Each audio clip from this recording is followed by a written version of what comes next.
Welcome to the Fat Cats Rugby Podcast, bringing you candid rugby conversations, great interviews and insights into Ugandan rugby, and a touch of rugby in Africa and the world over.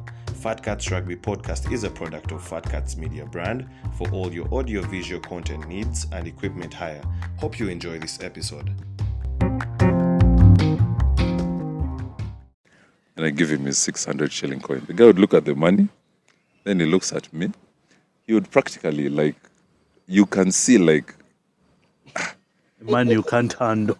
Then the taxi would be going. You tell the driver to get in there.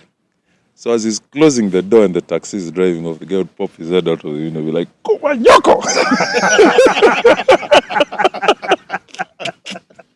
Now, if he failed to grab the guy like this, but with his last effort, he just slapped him on the back. Like, okay, you can score, but you have my slap.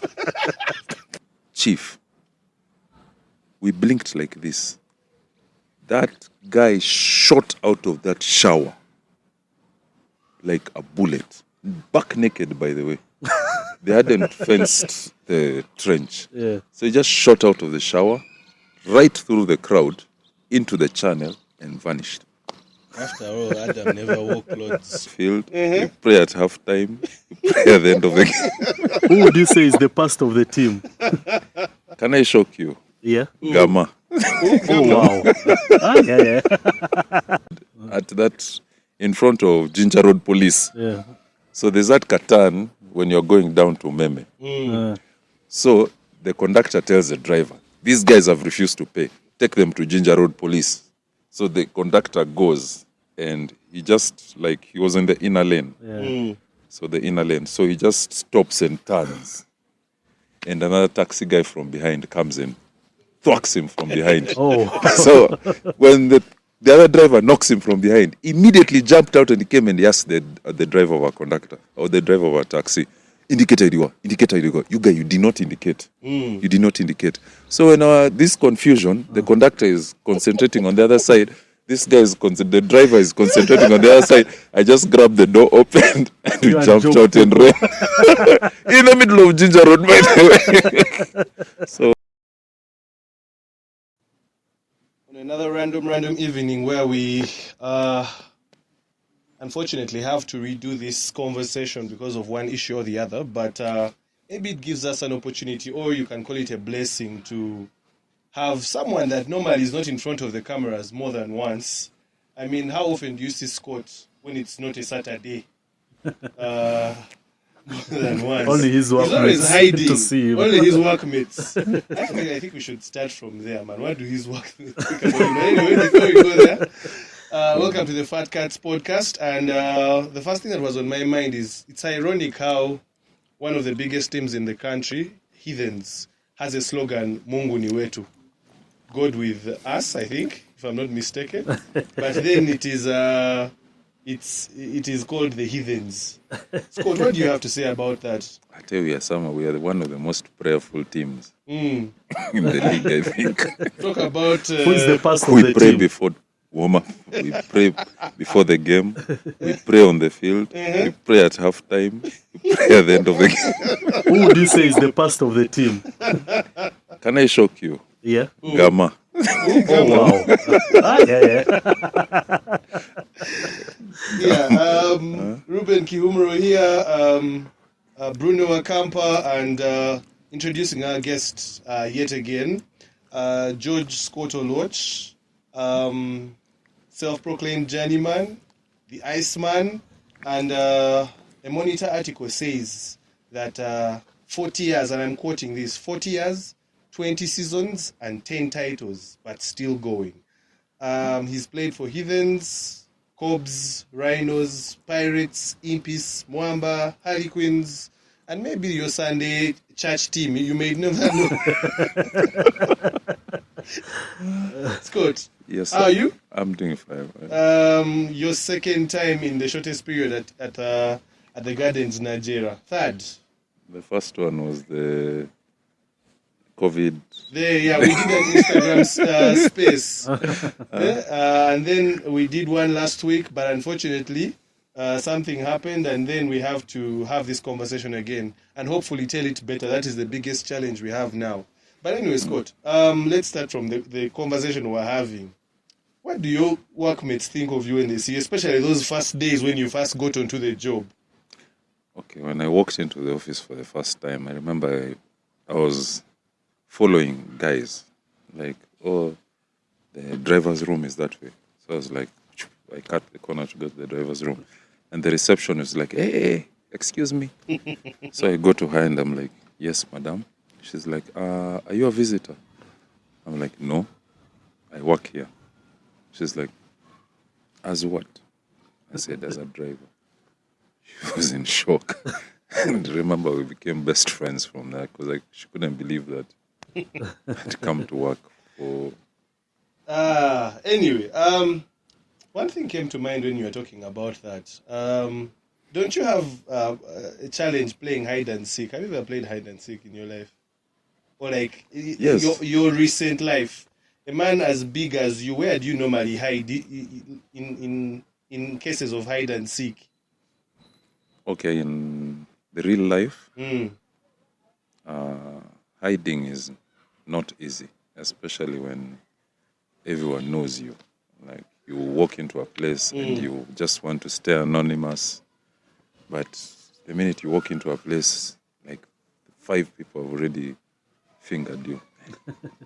So in real life, hiding is impossible. Yeah. But in On games the and beach, is stuff, it possible to hide? no, you cannot, unfortunately. Mm. The only time when I can hide is when I don't have the ball and people don't really care about me. What of ghosting? Ghosting. Ghosting is hard. It's hard. Ghosting is hard. Ghosting is hard. Because every time you try to ghost, something needs to be done. Tackle needs to be made. A rack needs to be covered. This needs to happen. You have to support your teammates. You have to lift in the line out. You have to push in the scrum. You cannot ghost. But then, how do you find that work rate in 15s, and the few times you've come on in the 7s, especially when the 7s boys are in the national setup already called. There's when you come on and play for Heathens in the 7s, some circuits. Yeah, just be thinking over he can be bored on a random weekend and he's like, guys, first put me on that 7th. Yes, I saw him running with the boys. I'm like, Scott. I actually went to the Kitgum 7s. You went to Kitgum, yes. Because I'd never been to Kitgum. I was like, let me go to Kitgum and see what's up. But I'd trained. I'd done a lot of stuff. I was fit. I think Tolbert assessed the team and gave me an 80. I was very proud of myself. Yeah. So Kitgum, I went to Kitgum because I'd never been to Kitgum. And 7s, I prefer 7s actually, if I'm fit. Really? Yeah, I prefer 7s. Why? Because of more space? More space. Yeah. More Or space. because of the big boys are not usually part of 7s and you can get to push the slightly smaller ones. Yes. Yeah. But then also when they get you, when you're now in No. defense and the gap. Yes. Now that is a Small problem. boy rounds you. I remember when Kitgum and they were playing Cobs and Pius got the ball. Yeah. And I looked at Pius and I remember telling Pius as he was rounding me, I want to mention I was like, you abused little him. boy. We didn't abuse him. He actually laughed. He was laughing me as he was rounding me, and I was laughing at myself. Pius rounding me. So actually, when he scored, I was like, man. Yeah. I miss those days when It I just could. reminded me of, I think it was a Heathens game again. No, it was a Cobs game. Yeah. Joseph Arido broke the line. And then I think it was Coma. Yeah. Coma was still playing for Warriors at that time. Now, if he failed to grab the guy like this, but with his last efforts, he just slapped him with the ball. Like, okay, you can score, but you have my slap. Even the ref, Ramsey was the referee. Remember? He just laughing. Because now in the laws, what law is that? Tell me. But if you slap the back, you can as well tap the ankle. You can talk. That Koma is a tall man. Yeah. How do you want him to You reach just the straight ankle? to the ankle. So the comma even falls in slow motion. So I don't know what are you saying. But anyway, Scott, what mantra do you live your life by? My mantra is explicit. Mm-hmm. Don't worry, this is a 18 an 18 and above. plus. That's why we're drinking now special. Thank you. My mantra is fuck it. Fuck it. Yeah. Why? There are times when you're faced with situations that you literally have to throw all caution to the wind. But Like beyond your control. everything is beyond your control, but you figure out you might have a fighting chance if you give it your best shot. If you start thinking of hang-ups, when you're, oh, these guys are too strong for us, or oh, I'm not fit enough, or oh, I don't think I'm ready for this stage, you won't perform. Okay. You won't perform. Interesting. Yeah. So you just say, you know what? So talk to us a little bit about family and upbringing and how you think that has molded you into the person you are today. My family is Mm. very strict. My parents were very strict. My dad used to be quasi-perfectionist. So he was one of those guys who every Saturday morning you had a set number of tasks. Every Saturday, every weekend, you had a set number of tasks to fulfill. And I remember on Saturday morning at 10 a.m., there used to be a Batman, the animation. Yeah. The animation, the old one. Those Saturday morning Yes. cartoons. Yes. That one. So, my dad had tasks you had to fulfill every morning. Before And you the came. challenge was, if you took too long to do them, you would not make that. You would not watch that cartoon. So my challenge every morning was to wake up as early as possible, go and buy the newspapers, wash the car, polish my dad's shoes, clean the compound by the time that cartoon came Before on. 10 a.m. Before 10 a.m. Make sure you're And done. to do it perfect. Yeah. Because if my dad found you sitting, watching cartoons, and anything was out of order, Manya, you hadn't cleaned the boot of the car, or those you shoes left were one not tire. shined properly, or the compound is not clean enough, he would pluck you off your cartoons and you go and do them. So I carried it forward into my life. If I'm doing something, I want to do it perfect, and I want to do it perfect the first time. So even when I'm in a game, if I'm cleaning out a rack, it has to be perfect. If you're scrummaging, it has to be perfect. If you're lifting in a line out, it has to be perfect. And then you work your way backwards. Like, how do you do that? Like, how do you play a game without putting a foot wrong for 80 minutes? You do not want, at the end of the game, to look back and say, damn, I should have done that in training. Oh, damn, I should have done that. I should have done this. I should have done that. Like, I remember there was a time, I don't remember which league it was, but it was recent. We were playing Cobs at Legends. And I was standing over a rack. It was in our 22, Ethan's rack. We were defending our try line. So I was standing over a rack, and I must have been off position.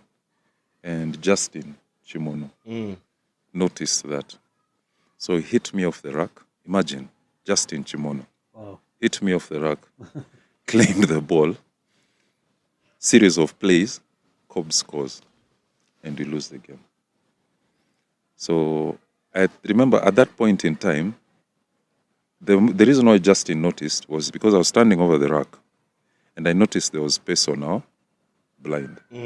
So I was still 50-50 because also I wanted the ball to go to the back to be cleared. Yeah. But also, my eye had noticed this space on the blind. So I wanted to pick the ball and at least carry it a few meters and get my teammates some more space to clear the ball. So in that moment of hesitation, Justin checked the rack and turned over the ball. So when I'm in a rack, I want to do it perfectly. I don't want the opposition to get a 50-50 chance at turning over a rack because, I was in a poor position or I was juggling decisions. So yeah, that's where my upbringing comes in. Yeah, and this part of growing up, you were in Kenya, right? Yes, I was in Kenya. Yeah, tell us a little more about life in Kenya as a young lad growing up. There's not much happening, really, because my life in Kenya ended when I came. I can say my first 20 years in Kenya, I was in school, basically. So my adult life outside my parents' home started when I came to Uganda. So I can say I have spent 20 years sharp, because around 2004, I came to campus in Uganda. I came to campus in August 2004. So from that point to this point, it's been exactly 20 years as an adult. Because when you come to campus, basically, you're in your own. You're fully liable for all your actions. Anything you do, you can't go back running home and say, guys, I did this. You get the full extent. You be dealt with like an adult. So I can say when I came to campus, to date, 20 years, adult. So back in Kenya, you can probably say I was a kid in my parents' home, schooling, basically. There's nothing much I was doing because, as I said, we were pretty strict. So there was nothing much you could do outside that when I was growing up. Any particular cultural shock from your transition from Kenya to Uganda, when you came to Uganda? Yeah, I came to Uganda when I was coming for S5 the first time. So we got to the border at around 6, 7 a.m. And my dad is like, let's have breakfast.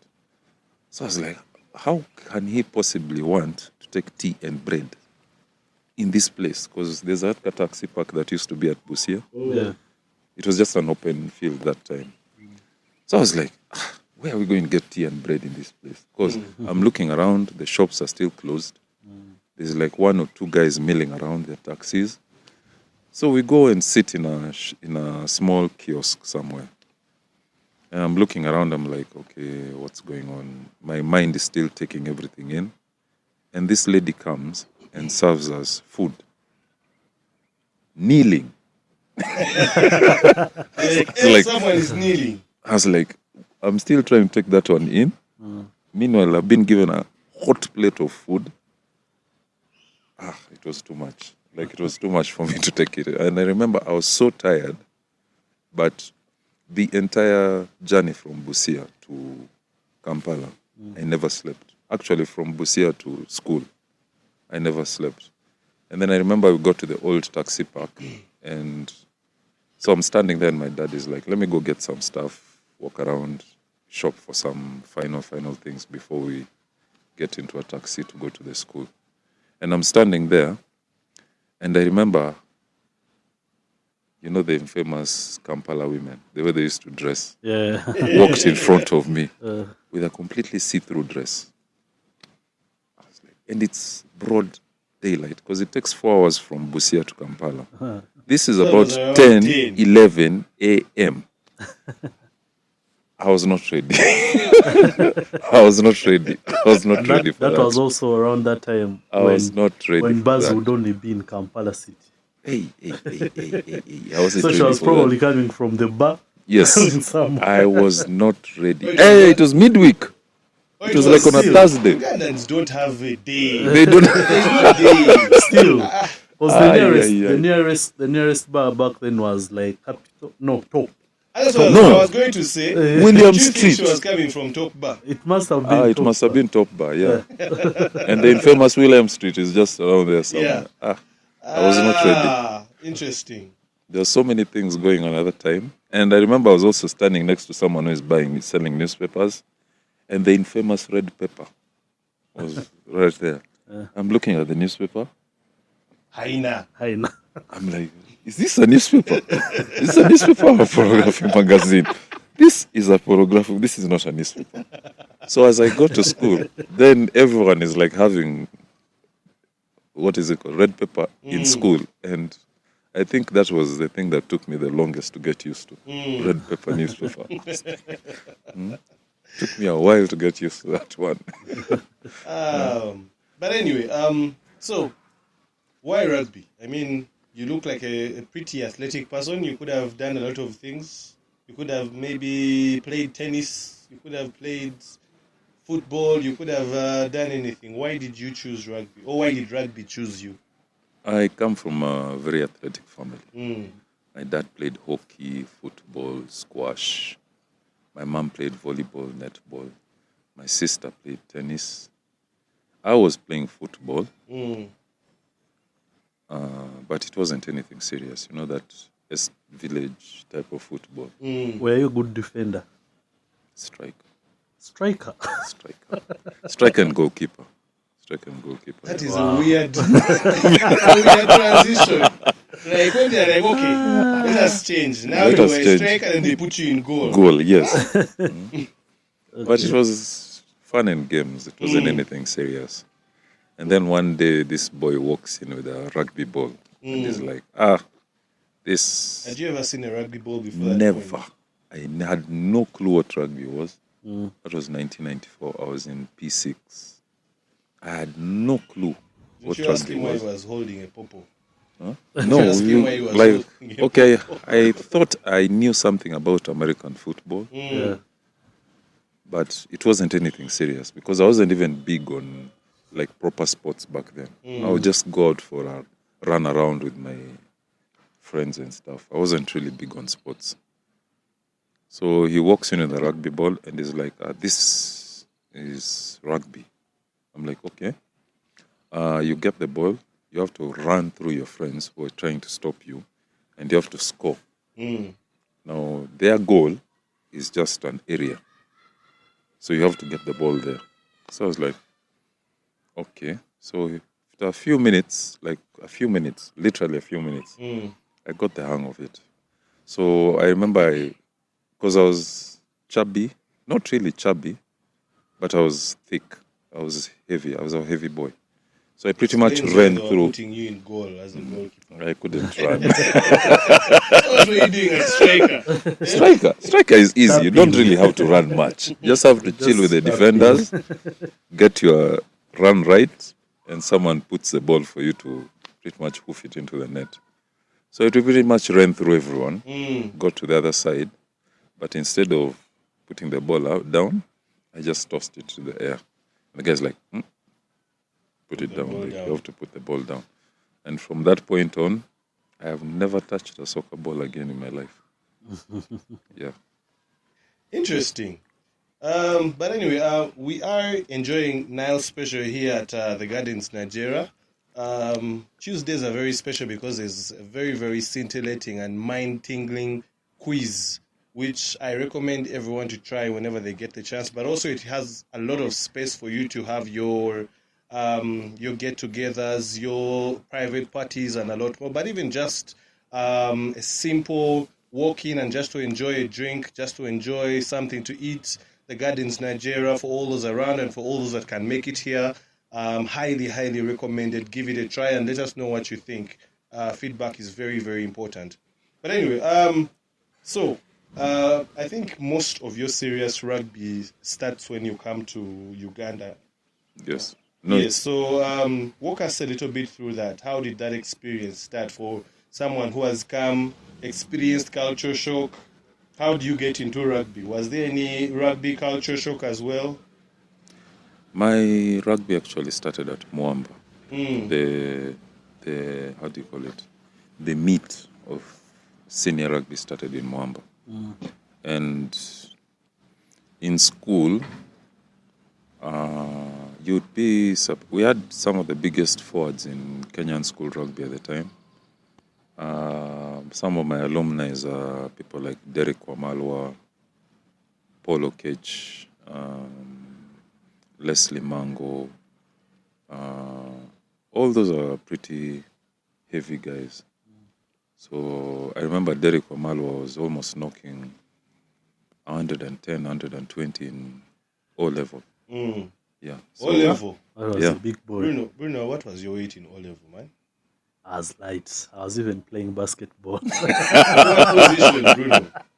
I was a bad basketball player. What position? I was a guard. You're a guard. There is no video evidence. We have nothing to do.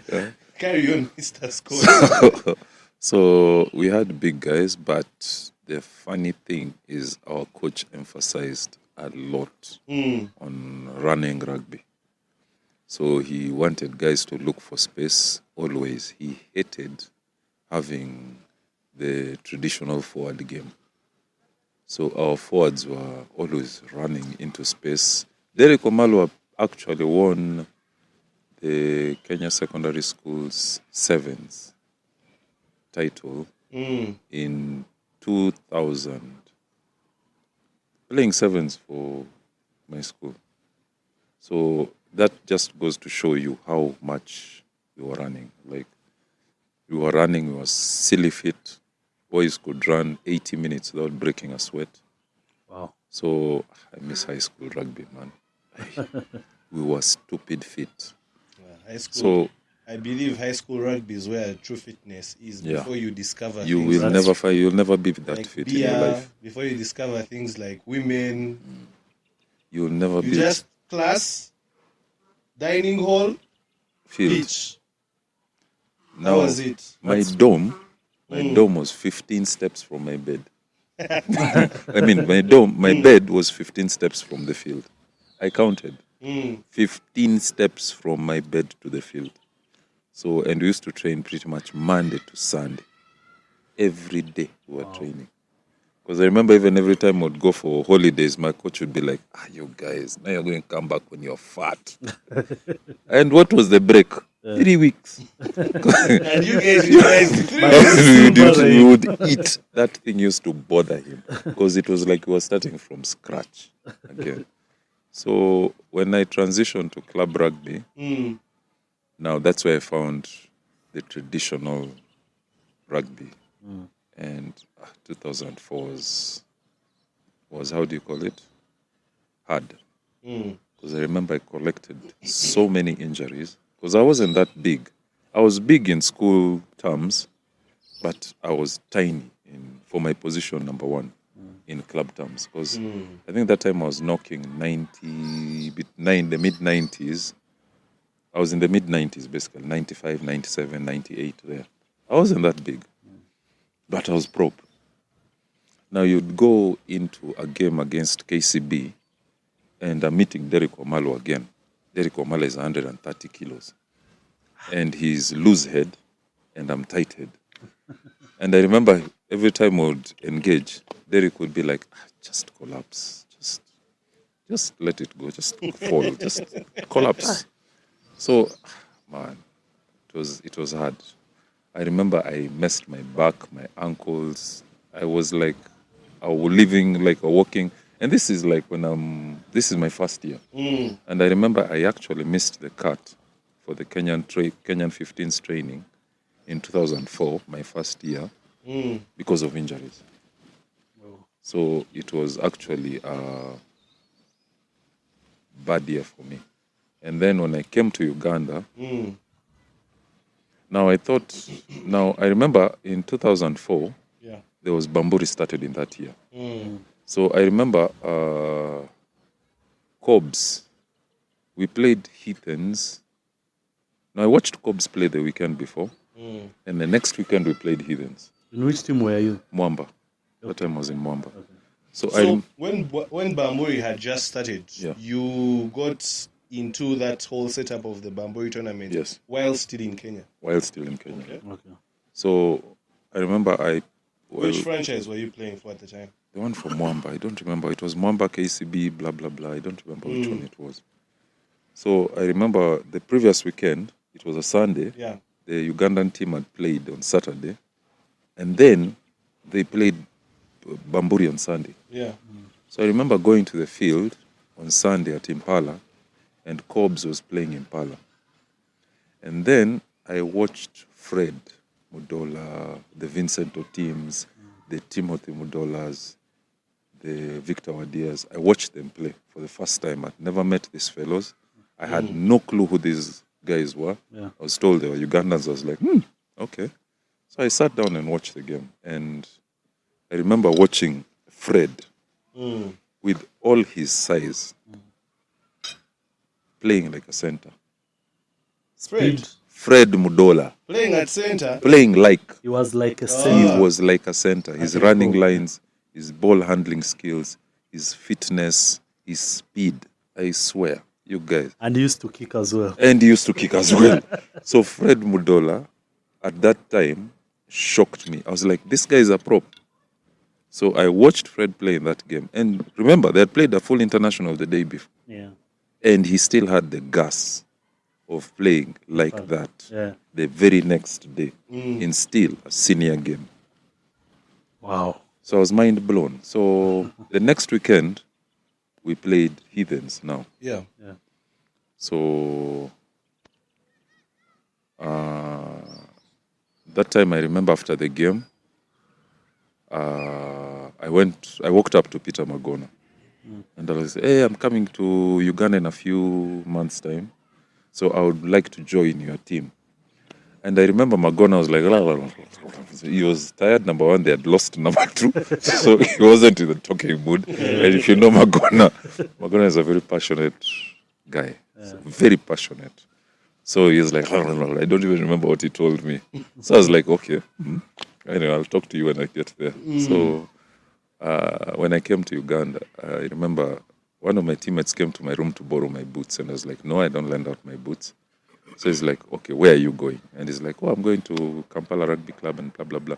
I'm like, where is that? Take me. So we grab a taxi from Wandegea all the way to Lugogo and we walk in. And we got in. And I remember the Sharon. Sharon was still... Sharon was there. Yeah, Sharon was there. Sharon says, you go and change the other side. So we walk into the changing room, I change, and I come out. So I'm standing on the veranda of the changing rooms. Yeah. So I'm standing there, and I look onto the field. So there's a slightly smaller team playing in front of the changing rooms. And then I see the other side, there are some big chaps. I'm like, those guys, they're too big. I can't go that side. So let me enter these small chaps first. So I enter a small team. Running around. That's how I joined Cobbs. Because the other side was Pirates, and this side was Cobbs. Okay. But I didn't know it. Me, I thought, these small chaps must be like the team two of the other guys. But which names in Heathens, the team you played in Kenya, in Bambuli, which names do you still remember on the Heathens? I remember besides Magona. I remember Roger Sebina. Who else? Who else was on that team? I don't remember much. Because you hadn't interacted with them anyway. Yeah, I hadn't interacted with them anyway. That was the first time. So now you getting a taxi from Wandegea to what is now 500 shillings. Yeah, Kampala Rugby Club, 500. 500 shillings, all the way from Wandegea to Lugogo. It used to be 500 shillings. Yeah? I thought, so you joined Cobbs before, that's how you joined Cobbs? That's how I joined Cobbs. Before you joined Impis? Or that's after? Before I joined Impis. Oh, so how was your transition from now Cobbs to Impis?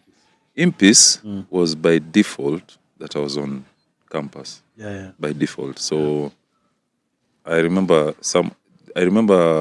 2005 InterVarsity, in the East African InterVarsity Games. So like, hey guys, there's East African InterVarsity teams, come and train for Impis. Yeah. So by default, you had to be there. We had to be there. So all of us went. And it was at KU, Kenyatta University. So we got there and there was Jijo, there was Baje, there was Okech, there was me, there was, who else? Stone, there was Jijo the lawyer. Yeah. There's Jijo the eighth man, and then there's Jijo, the lawyer, Yeah. the guy who organized the Waze's thing. Yeah. So we went there and we performed as MPs, but we got there and there is the infamous East African derby, the University of Nairobi versus Makerere University. Yeah. So I get there and I step on the field and 3/4 of the Kenya team is standing out for University of Nairobi. I step on the field and I look at Kipto. I look at Namkos. I look at Sudi. And I'm like, you guys, we are fucked. We are royally fucked. And boss, those guys beat us, literally. I remember because the KU field was in a very open place. Yeah. So the wind was crazy. Yeah. And the ground was dry. And there were very little trees. So the wind was insane. And I remember Alex, our fullback, our fly half then. I don't know if you guys remember him. Alex. No. There was some Kenyan called Alex. No. He was a DJ at Ground Zero, moonlighting. He was also a DJ. This is the guy. I actually went to Ground Zero, but I don't remember DJ. There was a Kenyan DJ called Alex. So Alex was our fly half then. So Alex would try and kick. We would get a penalty somehow. Luckily, we would get a penalty from the skin of our teeth. Alex would try to clear the ball, but the wind would, you'd see Alex really, really trying to kick for distance. But the wind brings the ball back on the field. Oh. And who is under the ball? Who? Sudi. So Sudi runs into the middle of the field, barrels up the middle of the field, and because he has broken it right through the middle of the field, so maybe he has a fullback to beat, and he sends a bullet across the field to his brother Namkos, who is much, I would actually think Namkos was a better player than Sudi, who is more of a damager than Sudi, who is because he's at the wing. So every time Alex would try and clear for touch, you would have to find Sudi in your 5 somehow. So it was one hell of a game. Those were the times when I was on the receiving. That was the first time I was on the receiving end of Kenyan rugby as a Ugandan. Okay. And it actually took me a while to come on top of Kenyan rugby for a very short window. But it was insane. It was insane. Okay. That's interesting. But there's one thing you mentioned, of course, when you were talking about when he alluded to transport from Wandegear to Lugogo. Now, if we just break off a little bit from this whole rugby journey and just talk about some of the perceptions later on when you joined Heathens at Chadondo. We talked about some of the special, I want to call it a special relationship you had with some of those taxi guys along that route. Special relationship with them from the things we have been hearing, all the research we've tried to make from some of the old timers. Guys, let's not take him. So this is a chance for you to tell us what the real story is. So the real story is this. So I remember there used to be a bouncer at Club Silk, a brown guy. I remember he died in the bomb blast. Oh. Yeah. Soul rest in peace. So that guy was the source of all my bad reputation. Because he would come from town, he would get a Makerere taxi, because he used to work out at the Club 5 gym in campus. So he would get a Makerere taxi and come into campus. And you know that roundabout, the first one, when you enter campus. So the taxi would stop there. So when the taxi stops there, that's the first taxi stop in campus. Oh, so yeah, by the way, taxis used to be in university, inside. Taxis used to be inside. Yeah, they would be there. They would go all the way up to the... outside the lecture calling, Ogendo. Not young. They actually banned them when I was in year 1, same too. Yeah. So the taxi would stop and he would get out. I remember this one time I was sitting in the taxi when I was sitting up front. And the guy just basically walked out of the taxi, put on his bag. He was a massive chap. Put on his bag, looked at the conductor, and walked off. So guys might be mistaking him for me. And back then I was a small chap. So I was seated in the taxi looking at this guy. He gets his bag. First of all, I was wondering, who the hell is this big guy? So I'm looking at him from behind. So when the taxi stops and the guy just walks off. And the conductor is there standing looking at him. I was like, My mind made a mental note. So there was this one time also. There were taxis that used to come through one. I don't know where they were coming from. They would come through Wandegea, but they were not Bitano. Yes. So they had 2,000 or 1,000 or something. They were going to Bwegere Chireka, blah, blah, blah, and all the banda. So me and Job made the mistake of climbing that taxi. Went in the wrong taxi. The wrong taxi. So wherever you get off, Regardless. It is 1K. it is 1K or 2K. So me and Job Weko, I think you remember Job Weko from the Cobbs days. Yeah. So me and Jobs have gotten into the taxi. We're also big by then. We have a Kamaso. We are not that big, but we have been working out for a while and stuff. But Scott, at Heathens, you were This was when I was in Cobbs. This was when I was in Cobbs. I was still in Cobbs. Even at Cobbs, you were big. 5, 6. No, I wasn't that big yet. Okay. I wasn't that big. If you look at my pictures in Cobbs, I wasn't that big.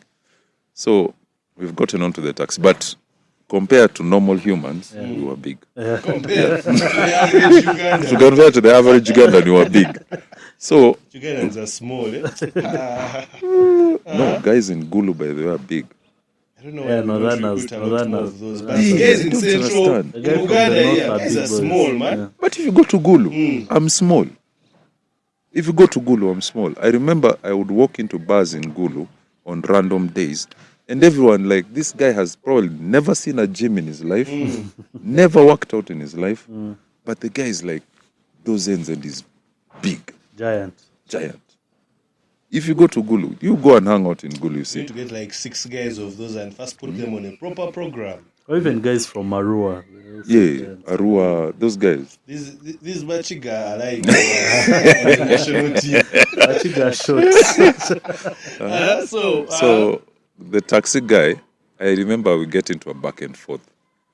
Because you tell the guy we're getting off at Lugogo. And the guy, Moreze Sente, puts his hand back. Me and Job give him 1,000 shillings. Stop! The guy loses his mind. He's like, Aneda Sebo, this is not the money that we need. We need like 4,000 shillings from both of you. Me and Job look at the guy and they're like, Chief, what are you high on? It's 500 shillings from Wandegea to Lugogo. The guy is like, no, this is not from Wandegea to Lugogo. As we are going on another route. Yeah. So me and Job were like, okay, we are basically fucked. So he said, Job was much more cockier than me. Job is like, we are not going to pay your money. I was like, okay. Now the trouble starts because the conductor said at that in front of Ginger Road Police. Yeah. So there's that Katan when you're going down to Meme. So the conductor tells the driver, these guys have refused to pay. Take them to Ginger Road Police. So the conductor goes and he just like he was in the inner lane. Yeah. So the inner lane. So he just stops and turns. And another taxi guy from behind comes in, thwacks him from behind. Oh. So when the other driver knocks him from behind, immediately jumped out and he came and he asked the driver of our conductor or the driver of our taxi, indicator, you guy, you did not indicate. You did not indicate. So in this confusion, the conductor is concentrating on the other side. This guy the driver is concentrating on the other side. I just grabbed the door open and we jumped out and ran in the middle of Ginger Road, by the way. So yeah, that's how we survived. So from that moment, I don't know. It never became like something I used to do intentionally. But if you get to a stage, for example, I used to stay in Chiwatule those days, and from Ntinda to Chiwatule was 300 shillings. Yeah. So you'd get to the stage late, like it's rush hour, and the guys have decided To hike. to hike the price Mm. to 500. I'm like, Like, there's our demo budget. that was not in my budget, number one. I do not have the money, number two. I'm not paying that amount. So I remember me and my then girlfriend. So for us too, if it's normal rate, it's supposed to be 600 shillings. So for me alone, so for both of us, so when the guy would say, it's Vitano, what? And I would sit down. I remember, okay, I have some coins in my pocket. Yeah, I have a Vitano, but I don't have a 100 shilling coin. So the minute I would realize that I don't have a 100 shillings coin, I would turn to my girlfriend and say, do you have a 100 shillings coin? My girlfriend would say, Scott, please do not get into a fight. Because she knew why I wanted the 100 shilling coin. 100, 500 shillings, 600 shillings. Sharp. That's it. No more. So my chick would be like, Scott, just give those guys the money they want. Do not get us into a fight. I'm like, don't worry. Just give me the 100 shilling coin. She would get to a pass, get me the chikumi, give it to me. So we'd get to the Chiwatle stage, and the conductor would open the door. And I would make sure she gets out fast. Because if I get out fast, I might lock her inside. I would be like, first get out. So after she gets out, then I get out, then I turn to the conductor, and I give him his 600 shilling coin. The guy would look at the money, then he looks at me. He would practically, like, you can see, like, Man, you can't handle. then the taxi will be going. You tell the driver to get in there. So as he's closing the door and the taxi is driving off, the guy would pop his head out of the window and be like, Kumanyoko!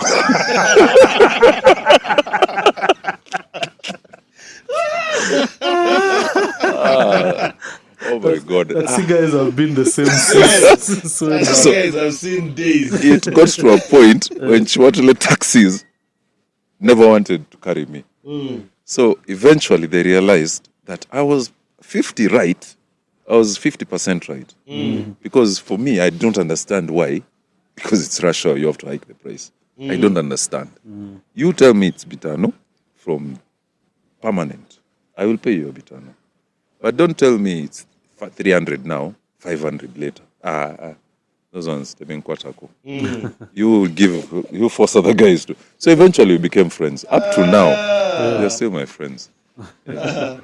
Interesting. How about the Chadondo theft story? They said you were one of the, in quotes, disciplinarians in that regard.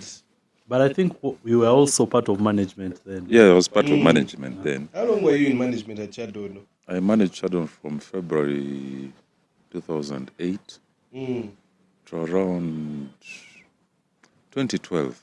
Yeah. Then I got into pay issue and I stepped down. Okay. Yeah. So that story of the theft, I beg to differ. I was not alone, and it happened once. Why is it you're the one that they are blaming? It happened once. Okay. So we catch a thief at Chadondo, and up to now there are still many thieves. In fact, the other day one of my workmates, in all his wisdom, decides to go to Chadondo, put his phones on the table, and go to the toilet.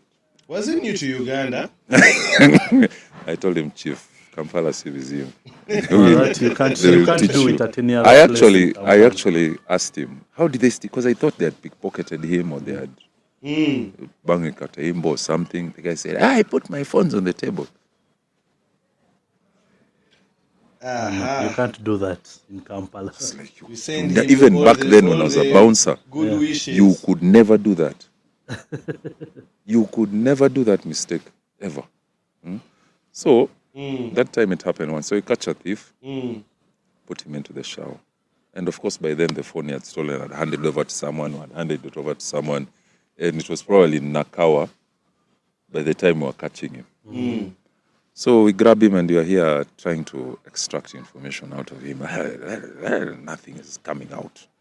So one of the guys I was within the showers decides to come in with a log, literal log, to beat him up. So I look at him, I'm like, you'll kill him, you'll kill him, you'll kill him. So the first blows land, boom, boom, boom, boom, boom, beating the living. And he was a brown guy. I swear they beat this guy. They beat this guy till he turned pink.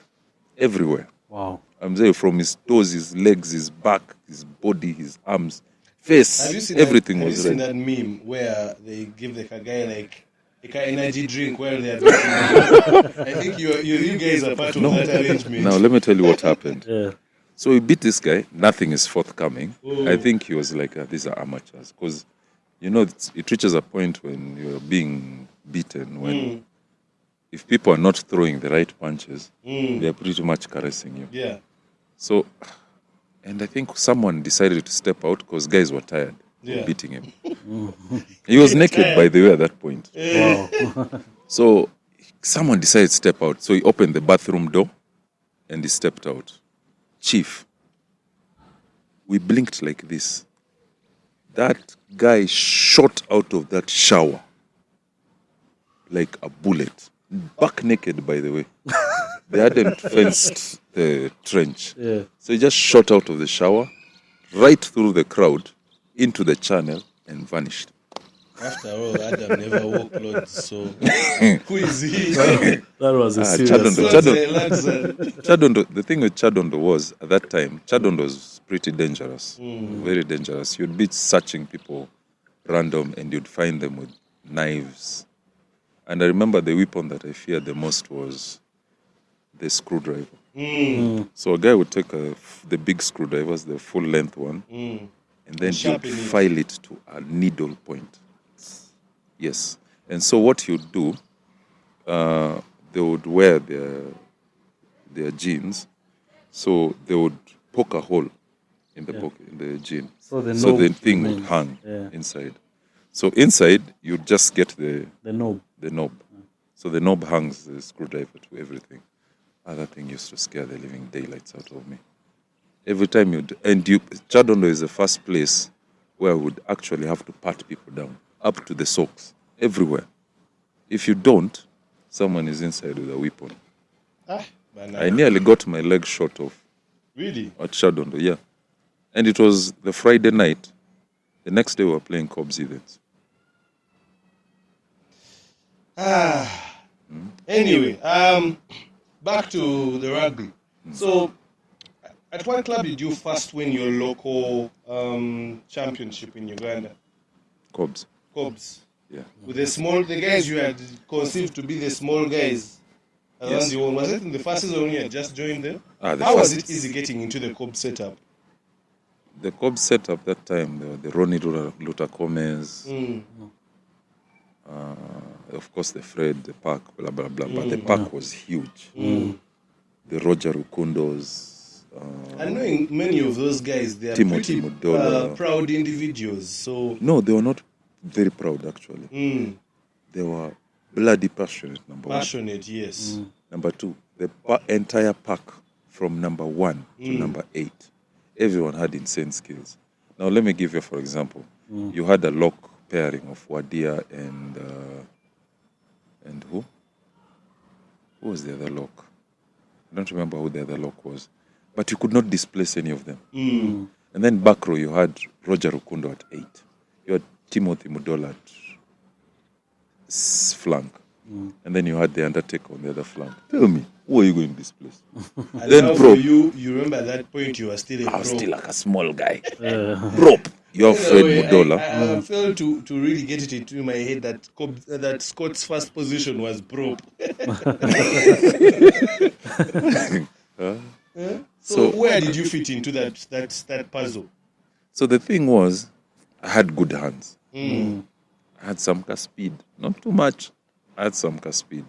So the guys were like, since you have good hands, go and fit somewhere in the back line. Because I could not displace anyone in that pack. Impossible. It was impossible. Where was I going to go? If I was to stay in the pack, I was going to be on the bench. But they needed me on the field. Because number one, I was biggish. Mm. I had good hands Mm. and I could run. So the guys were like, I think you should play center. So they pushed me to 12. Mm. So my first position in Uganda was actually 12. 12. Wow. Yeah. Okay. And I played 12 for a full year. For a full year. That was 2005. I played 12. What's your favorite position, though, out of all the positions you've played? I will have to say 6. 6. 6 is still your Why? best. Why 6? 7, Mm. 7, you are basically a back row. You're in the backs the entire time. 7, you're always roaming in the backs. There's very little. The forwards will probably see very little of you. 8, I have to say, is my worst position. Not worst Why? as in I hate playing. I hate it. I And hate you it. know you are iconic for the number 8 position in this country, along with people like Marvin Odong and whatnot. Isn't it also the position that you've played most? Yes, it's a position I play. So why is it that 8 is that position you dread? Because 8, you have to do a lot of reading. You have to be very proactive. Like, you have to read. Your energy and mind. have to be at Actually, at 8, you think a lot. Because, number one, you have to... You can be, like, going in for a scrum, and you notice, let me say the defense had put 2 people on one side. Yeah. And you see them shifting because they think the move is going to them. Yes. The ball is going to the back line. So you have to be able to see things like that. You'll be standing and you're like, you see the one guy going and you're like, you see, is there enough space? And then you tell your scrum half, boss. Then the scrum half also has to tell the other winger, chief. So you are the first person in so many plays, and some of them might be risky. Yeah. Like, for example, now that one, and the other, give you the other case of the Cobs game. Yeah. Yeah. There are so many plays, and I'll give you also another case. We were playing the finals of the national school setup in Kenya. Yeah. That was when I was in O-level. And for some reason, I had been put at 8 for this one particular scrum. And we were playing Nakuru High at that in the finals. So we were going in, and the entire Nakuru team, they were so focused on holding our pack. Yeah. So I noticed that the flankers were all, like, you know, see, our pack was pretty heavy at that time. So all the Nakuru team was trying to focus on holding our pack because we were hell-bent on shoving them back. But I do not know, we never shoved them back. So these guys were all hell-bent on. So I remember, before I go in, I looked. There was space. There was literally no one on that. Because everyone was trying to cover the Lavin, Asegos, John Onyangos, our back row, our back line at that time was pretty star-studded, even in high school. So everyone was trying to focus on covering those boys. So everyone had shifted that side. So I remember going down and thinking, pick that ball, go short side. Pick that ball, go short side. And I didn't. So up to now, that still haunts me. Okay. So normally, I think of things like that. So up to now, when I'm going in for a play and I see the defense shifting in front of me, the situation is shifting in front of me, so I take risks. That's when I tell you, fuck it, let's go. And I remember even like the last year when you were playing Pirates, Yeah. I remember the game we lost to you guys at Chadondo. You lost home and away at Chadi. So I remember there was we got a scrum in our 5, and Gama was on at that time, and Gama wanted to pass the ball back to our fly half to clear the ball. And I told Gama, you know what, fuck it, let's go. Let's just go. Is that Gama the last minute play that, Yes. that you guys wanted to milk either penalty or Yeah. get No, that's when we started in the 5. yeah. So I remember I asked Gama, let's go. So Gama looked at the fly half, And then he looked at me and he said, let's go. I said, Kawa. So he puts a ball in, I pick, run, give it to the winger, gain some ground, and that's when we started the PDs. Then there was a knock on someone, the game ended. So that's where my mantra now comes in. So 8 is my most hated position because you have to take risks, read, think. Man, 8 is too much Yet work. for you just want to tackle and live your best life. Hey, man. 6, you do not have a job description on that field. 6, if the ball is yours, you have some breathing space. Like, you just follow plays, hit tracks, do this, do that, carry the ball forward a few times. But now the job of number 6 comes in when the opponents have the ball. Yeah. So now when the opponents have the ball, now your job is number 1, hit tracks, destabilize their racks, look for their big men who are carrying the ball and practically subdue their big men. 7, now 7's job is to read and run, backline. He's always plugging holes in the backline, cross-covering the backline. So 7 is quite a bit of work. So 6 is my favorite. How many positions have you played out of the 15? 12, 13, all positions except wing, fly, scrum half, hook. Fullback, yeah. It was 5. And hook? Yeah. Hook I have. You've played hook? I played hook. Nangi. Commonwealth Games. Commonwealth Games, I was the shortest guy. So imagine you have a prop pairing. Were those the games in India? Yeah. You have a prop pairing of Matthias and Timothy Mudol. Wow. And both of them are like here. Who is the natural hooker? It was me and... talking about fond memories, from all those, I think from my understanding, you have played for 6 clubs locally in Uganda. 6. That is Impies, that is Pirates, that is Cobs, that is Heathens, that is Rhinos. Something's missing. 5, right? Yeah, 5. 5 or 6? They should be Heathens, Cobs, Rhinos, Pirates, Impies. They are 5. Yeah, they're 5. Then you have played for Mwamba and Harlequins. Yes. In a few seconds from each, what's your fondest memory from each? From each? Yeah. Pirates has to be that bomb squad, that Uganda Cup. Yeah. And then you have Solomon Mawanda. God bless his soul. I think Solo was one of Uganda's most underrated hookers. Yeah. It was beautiful playing with that team. Cobbs was playing with Timothy Mudola. Then the fly half, what was his name? Edmond, Roger Rukundo, Fred Mudola. Playing with those guys, it was... Was Alan Matiko in that team as Alan Masiko was in that. Alan had just come in. Because I remember Alan came in and I'd left. I was leaving at the time. So I played about 1 season with him. Yeah, so playing with those guys and the fluidity of their rugby. Like, it was almost... Everyone was on sync. The entire team. Flair. Like, you do not need to know. You do not even need to be told what the other player wants to do.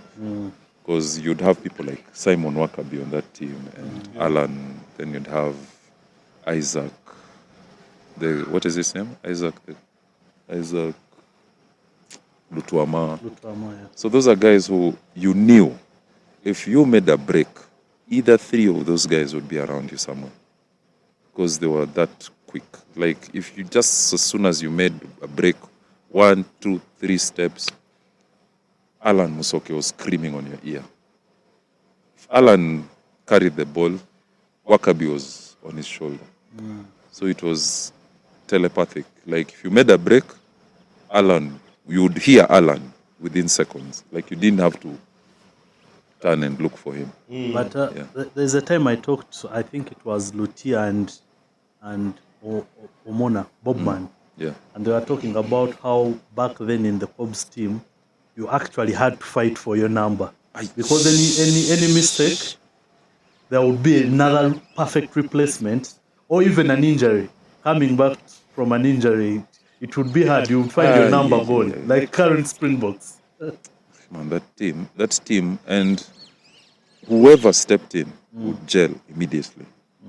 Like, you'll not find someone having teething problems playing a position. Like, guys would just, like, everyone knew what to do. Like, if you were going in for a game with that Cobbs team, it was business. Like, you'd step on the field, and there was very little, like, Edmond would say, I'm doing this, and somehow, okay, I don't know, I wasn't in the back line at that time, but somehow, you would see, like, these guys are not talking.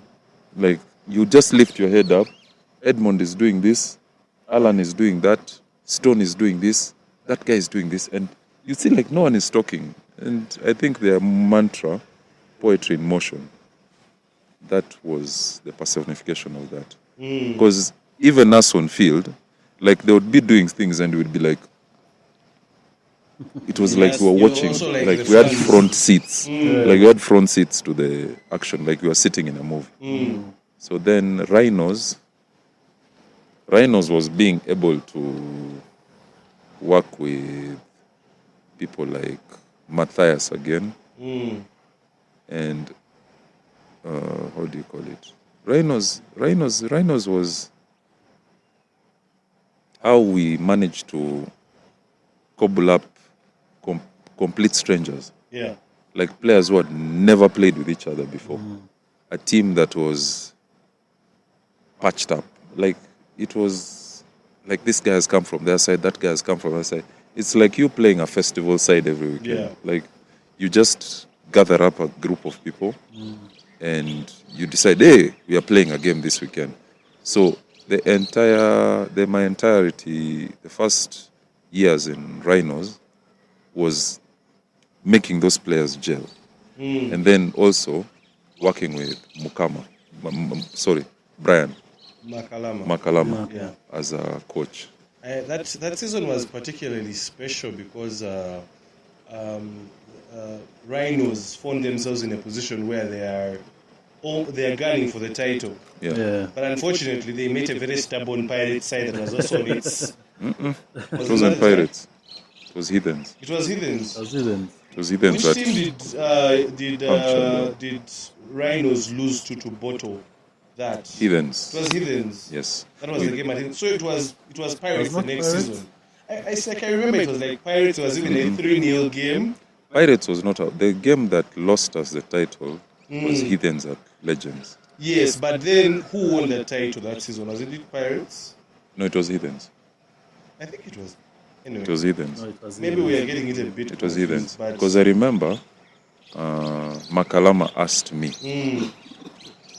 do you think that time Philip was around?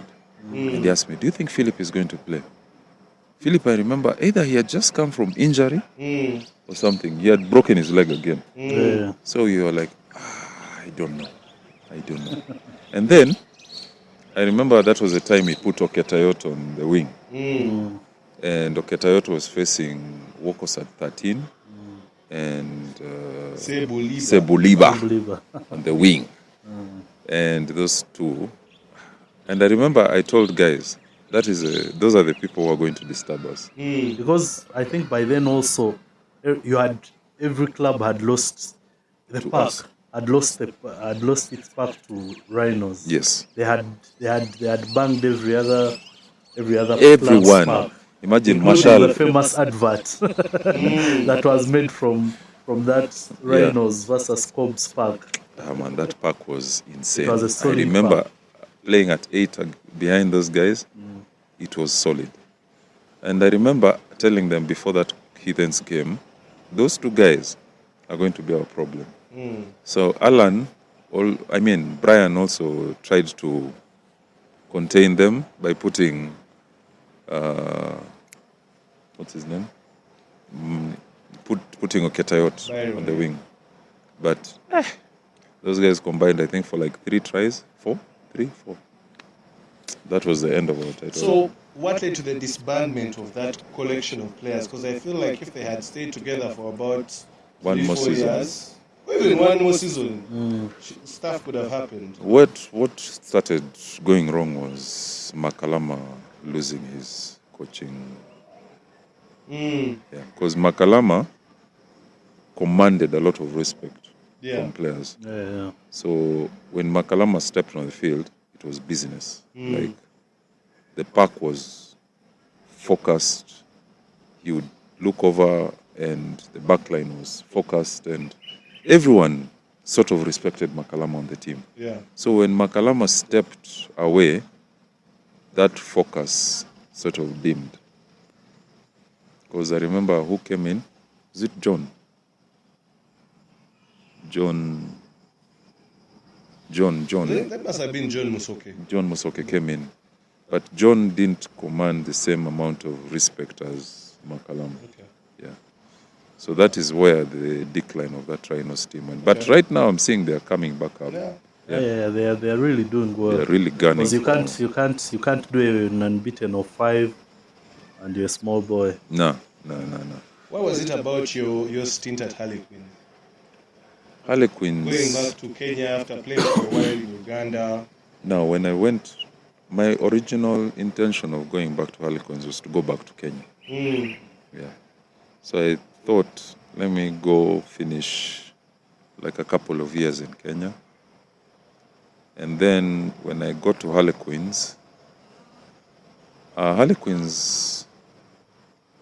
it was hard breaking into the setup. Because these are players the coaches had worked with, the coaches knew. And one thing about Kenyan forward play is pretty structured. Yeah. Yeah. So me coming from a place in Uganda where you pretty much have to make plays on the fly. You get like, you'll train structure in training. Like, we are going to have true knocks here, blah blah blah. But when it comes to game time, everything is pretty much instinct. You get. So when I went to Queens, I went with my, how do you call it? I went with my happy-go-lucky running. I would tell guys, hey, let's do an 89 here. And the guys, the scrummer would look at me like, Chief, we don't do that thing here. The ball comes from the 8th man to the fly half and blah, blah. I'd be like, there's literally no one down that wing. Let's use that wing. I remember one time I tried an 89 and the scrummer froze in his place. He was like, hey, what is this guy doing?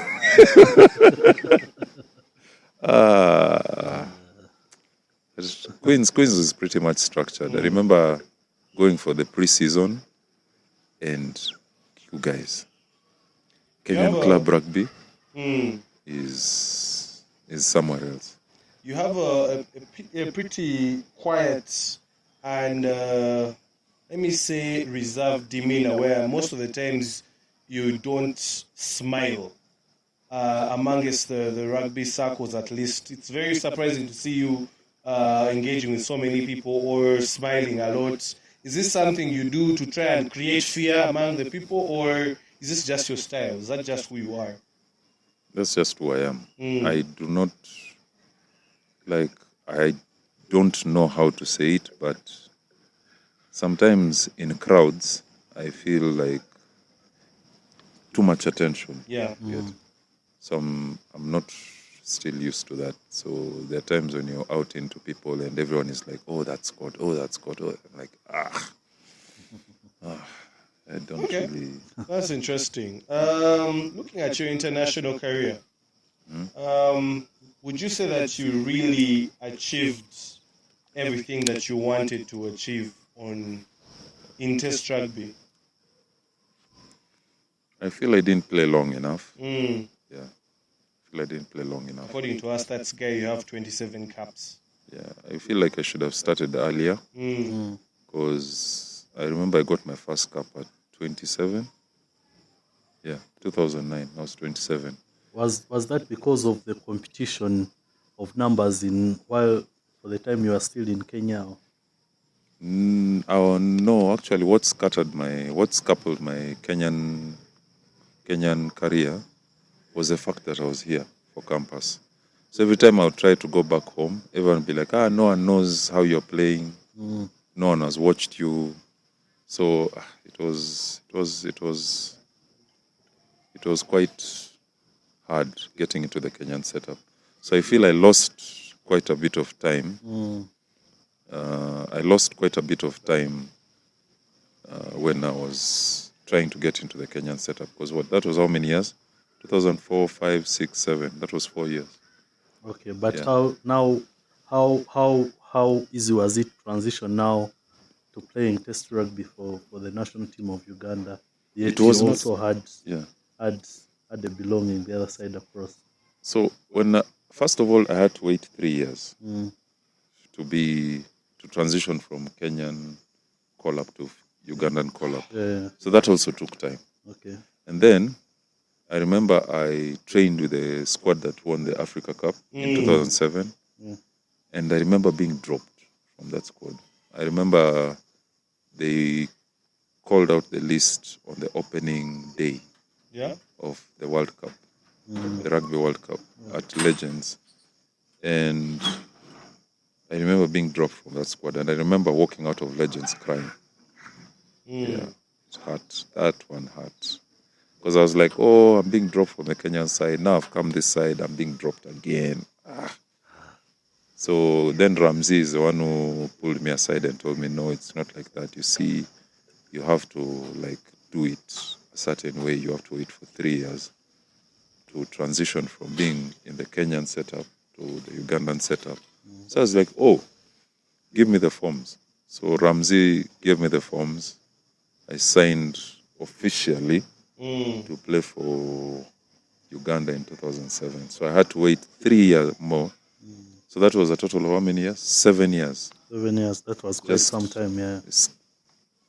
Playing around Kenyan rugby. Then I come back this side. Then I'm running around Ugandan rugby. By the time I was legally allowed to play for you. So I feel I should have played some more.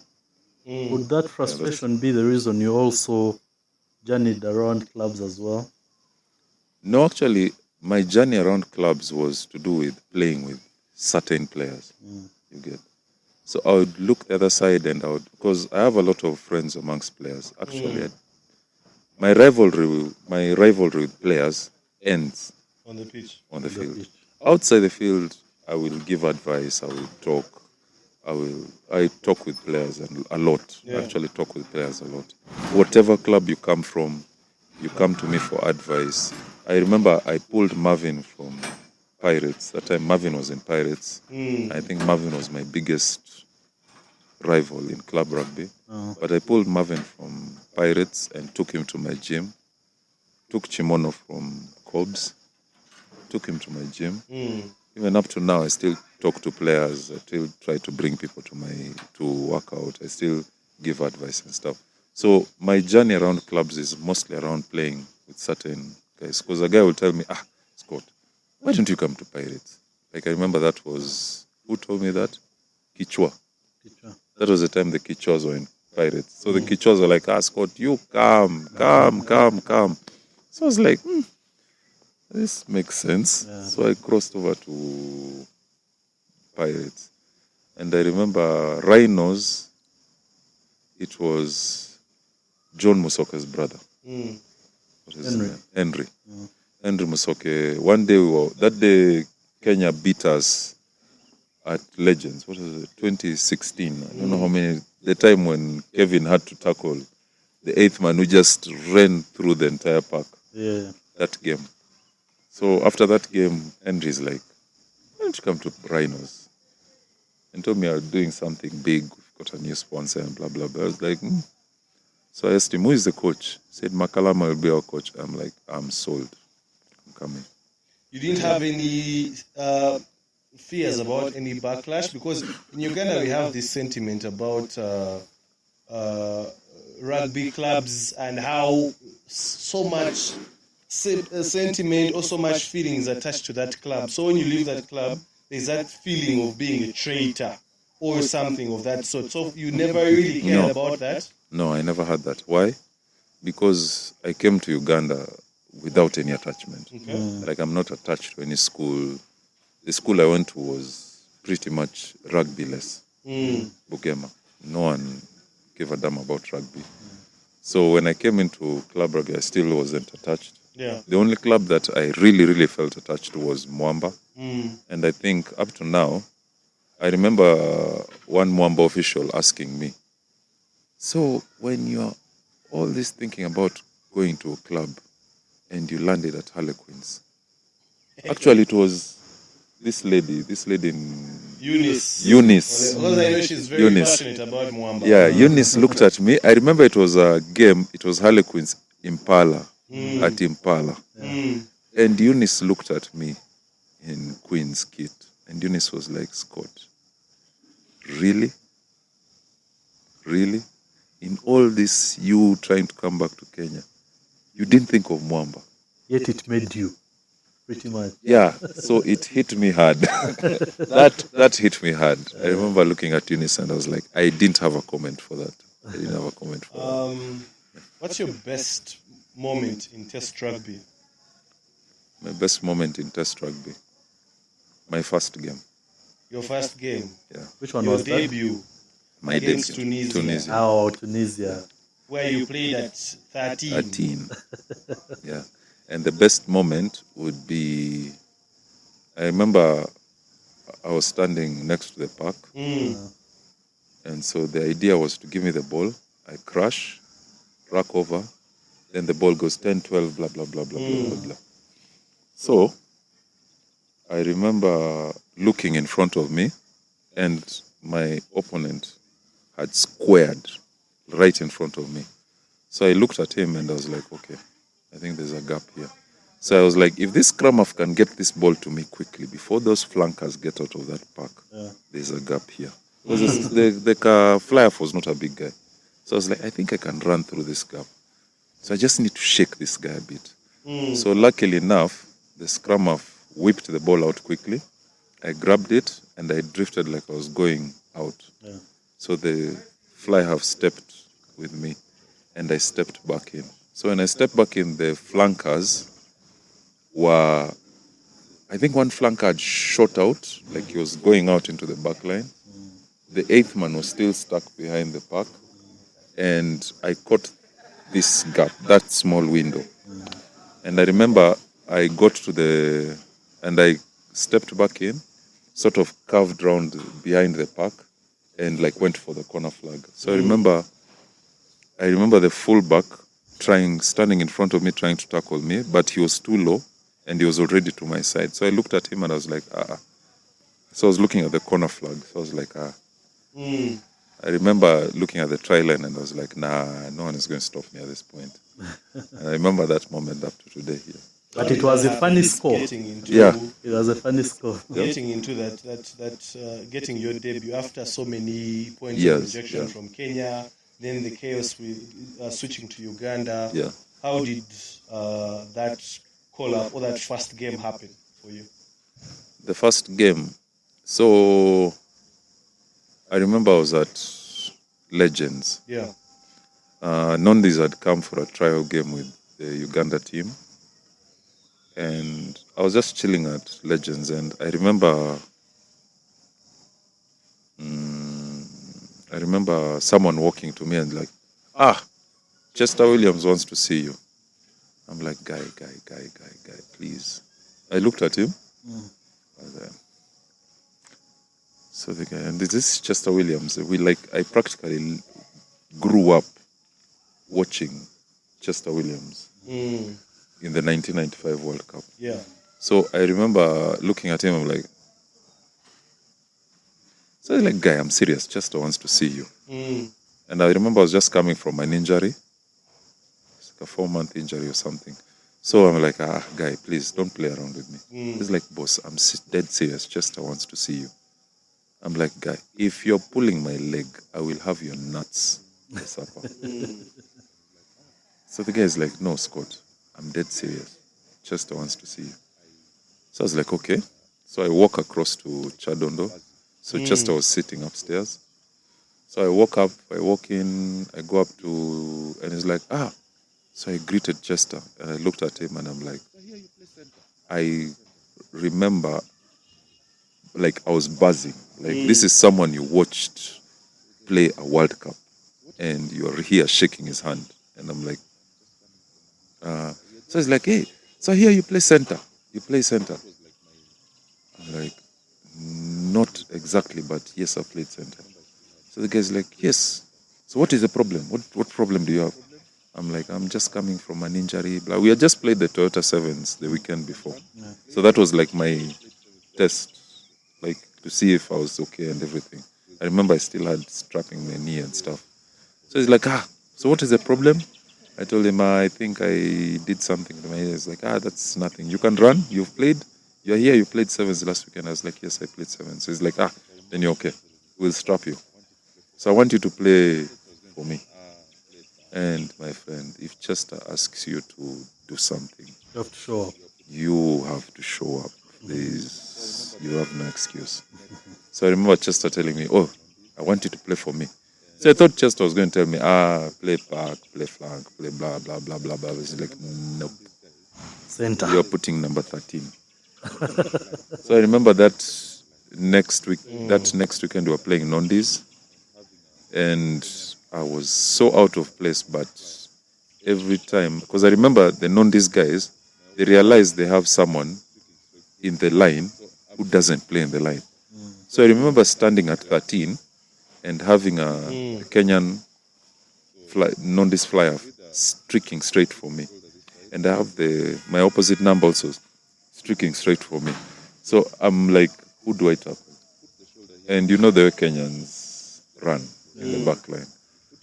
So it was either put your shoulder this side, hit the fly half, or put the shoulder here and hit the 12.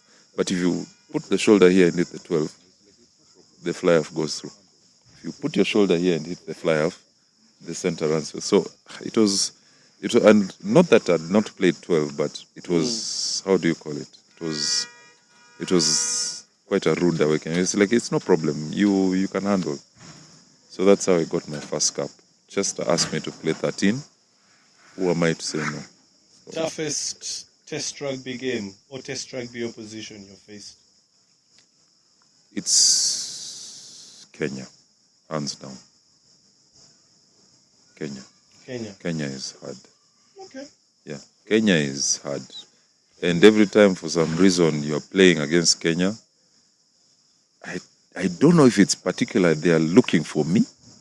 Or I've never understood that thing. But for some reason, every time I play Kenya, I cannot perform like I want to perform. Like I feel like this game is too hard. These guys are tackling too hard. I can't run through people. Like Kenya is hard.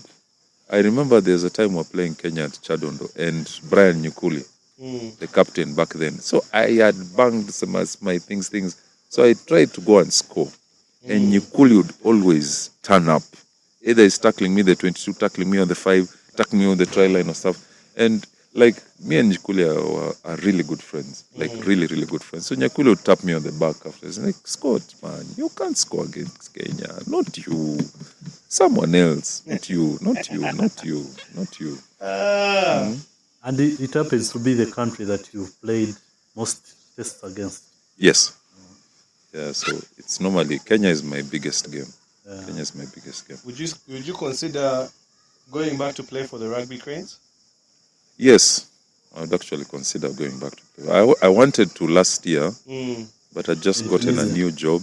Yeah. So that took me out of the equation. And then, because this new job, you'd finish working at 6. And then you have to come across town, because I'm right slap bang in the middle of town. So I have to cross all the way from Acacia Avenue to Kings Park, Burger. So I was like, I'm out. It was tough. And I think you would have enjoyed Tunisia. I would have enjoyed. It must have been funny because the first game, of course, boys showed up. But in the second game, after the game, I was there. So we got so many injuries. And I remember on the last test game in Tunisia, Musava, who was retired and had gone as part of the technical team, he had to jump on and he had to swap and go on. Something about old players. Even like seeing Wakabi turn up this weekend. Yeah. It's always a joy to watch them come back. Gamma. Gamma is still playing. Yeah. Yeah. Wakabi coming back was very special because I have played with Wakabi, and I know what Wakabi can do when Wakabi Such a turns up. brilliant So player. it must have been a handful for you guys. It was I quite. know Wakabi His when eyeball Wakabi is still the turns up. same. Yeah. And he told me a statement. He said, "My mind still wants to play, but the body can't. So let me stick to management and the Yes. school's rugby programs I ran in Entebbe." Yeah. But I mean, we've also seen Tindi Tabaruka. Yeah. The last Atheo season show still up plays. for the Stallions. Yeah. Atheo still plays. Atheo still plays. Yeah. Who else? Adigas every once in a while. Yeah. Every once in a blue moon. But I don't know. I think this season he hasn't showed up yet. Yeah, even by the time Deo passed away, Yeah. he was still He was- coming in and playing for the Sailors. Yeah. So yeah. So anyway, That was as also a good player. we start to wrap up, there are a couple of things I want us to just address in a few seconds, I should say, for each of them, and then we see how to go about this. But anyway, rugby today and rugby back then, comparisons. What's your take? Is there improvement? Has there been deterioration? What is the case from your point of view? I feel like rugby has stagnated. Stagnated. Yeah. Why? Like the rugby I played in Mwamba in 2004, 5, 6, 7 as well. Remember, I think I played for a few games in 2007. And when I went back as part of Harlequins, Yeah. there is a massive Gap. change, like in Kenyan rugby. Mm. Massive. Like the training is different. The how do you call it? The training is different. The games are different. Like the plays are completely different. Yeah. Yeah. So Kenyan forwards back then used to be 50-50. Mm.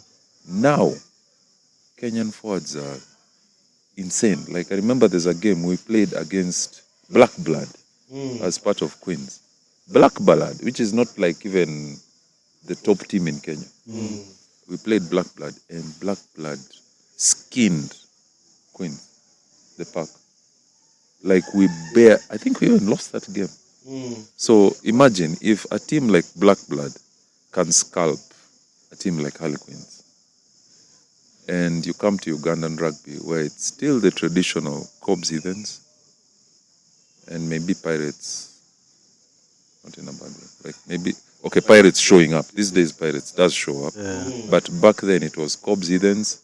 So you'd pretty much play a whole season and you'd only wait for The a Lions. Cobs Heathens game. The entire season you're just slapping people left, right, 40-50, 40-50, 40-50. Then you get to this one game where it's tight. Like you pretty much play 2 games in an entire season. Like compared to now, it's still Cobs Heathens, Pirates. Once in Blue Moon, like Rhinos will disturb someone. Ginger Hippos is coming up as well. Even Buffalo. Buffaloes. Yeah. Buffaloes is a problem now. Yeah. Yeah, but the rugby, technically, we are still playing the same rugby. Like in the forwards development, the forwards are massively skilled. Yeah. I'm not going to take anything away from them, but you feel like Ugandan forwards can do something extra. Like they need to be supported, they need to be boosted to do something extra, but it is not. There's something missing in that whole player development sector. Like if you look at schools rugby, everyone is pretty much training moves. No one is training skills. Yeah. So by the time these guys get into club rugby, like you have to teach them everything afresh. You get? Like a player steps into the setup and rucking, scrummaging, like someone comes in from the school setup and doesn't know how to scrummage. I'm like, how? Huh? Rucking, running into the ball. Everyone is running into the ball like trees, like wardrobes. Like you go like that to Kenya, they will kill you. the conditioning, the strength. Kenyan teams have 2-3 months SNC before season. Like I'll give you an example of Cabras. Cabras practically works the whole year round. Wow. That's why they can. KCB works the whole year round. So there is no break for these guys. Then that also goes into the remuneration, how the players are paid now in Kenya is completely different to how players are paid. Like in Kenya, an average player takes home about at least 700,000 shillings. That's the least. That's basic pay. Like we're not even talking about the special players with their own arrangements and everything. I'm talking about this is basic pay in Kenya. So player remuneration has stayed the same. It hasn't changed. So there's still a lot to be done. Which goes into what I wanted to ask about Ivan Magomo's recent posts about image rights and welfare of players. What's your take on that? You, who is a person who has also been very big on being paid what you're worth. What's your take? Yes. I honestly think Ugandan rugby should take care of the players better. Like for now, for example, I'll compare with Kenyan rugby. All players in the entire league have health insurance, medical insurance. You get. We are not even talking about pay. Like, if you get injured in Kenyan rugby, you are taken care of. There's nothing like, oh, let's wait, let's get money, let's have donations.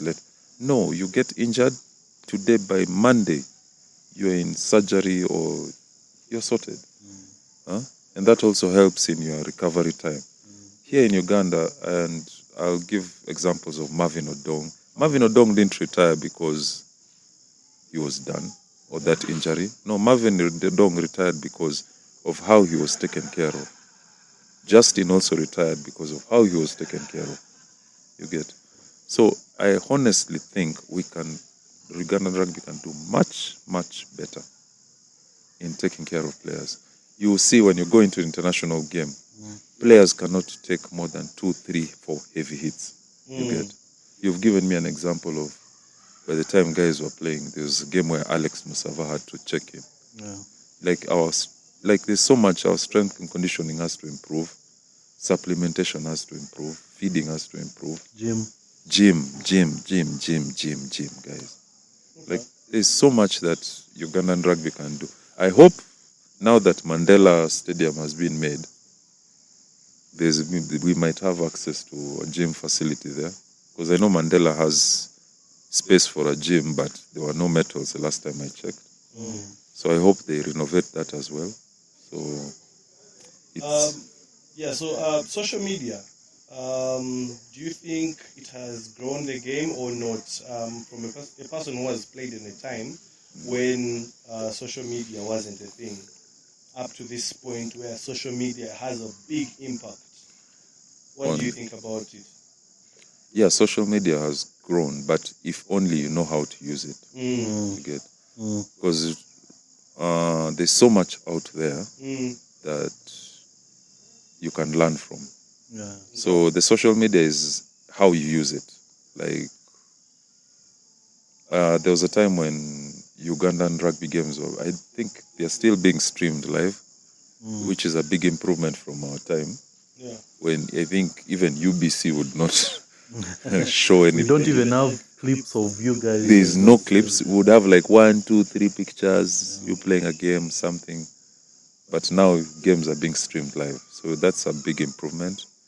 And though it's a platform, I think it's still being underutilized. There's so much that we can use that can be used to reach more fans and grow the game.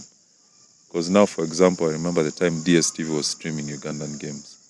I think that's like the highlights of our social media back then. Now, do you enjoy the banter that is now among several rugby fans on the internet? Do you ever have time to check them out? I check the banter, but it's normally, how do I call it? I don't know how to say it, but sometimes you feel like everyone is missing Okay. the point. Okay. Like it should be Mental health. constructive banter, not It has become people tearing increasingly each other important down. to have Yeah. people's mental Like health as a you should priority. be able, like How players do you should take be able care to of your say, mental oh, health to make sure this that and you this is deliver supposed both to be as a happening, rugby or player this and this is and not even in your happening, or career? that. It should be constructive banter, not just everyone. But the banter is good. Banter is good. Good or bad, banter is good. Yeah. Okay. Mental health. Then it has become increasingly important to have people's mental health as a priority. Yeah. How do you take care of your mental health to make sure that you deliver both as a rugby player and even in your career?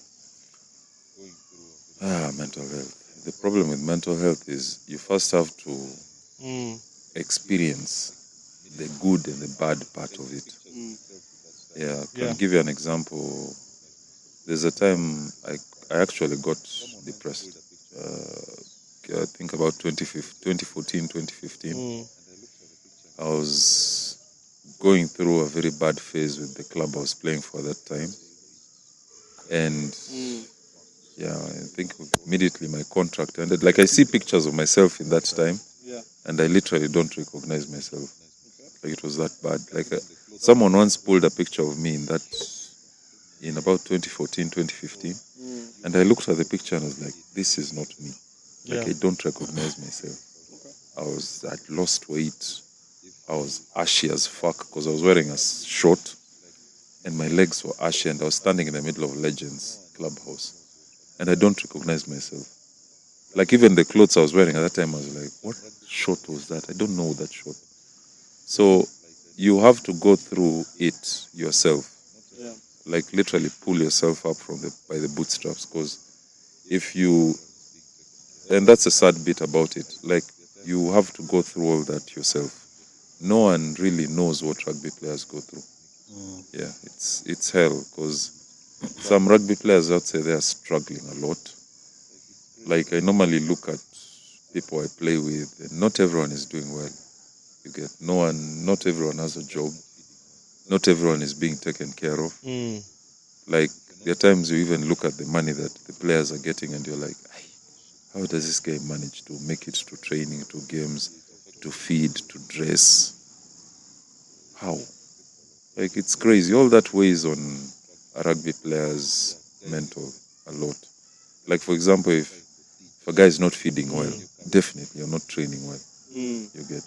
And if you're not feeding well, again, your mental is going to be shit going into a game. So plus it will affect your work rate. it affects your work rate, it affects everything.